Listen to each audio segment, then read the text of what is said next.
บุญสิพาเฮาขึ้นเมืองสวรรค์ไปเวินเวิน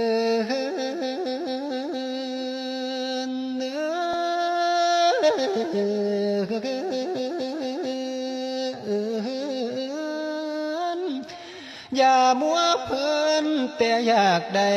ทำไว้นั่นเนบุญขันแม่นตกนรกบุญสิอยู่เขานี่ขันแม่นตกกะเวจีบุญสิพายเฮามุมบุญสิโจมเมาขึ้นเมืองสวรรค์ไปสันสีสู่สุขาวดีมีแต่ของทิพย์ดวนเป็นมวลเขาว่าเครื่องกินรักษาศีลกินทานให้เสื้อความพุทโธเจ้าหอมเพิ่นว่าบัวว่าหอกเป็นเงาคือแหวนสีปองให้เฮาได้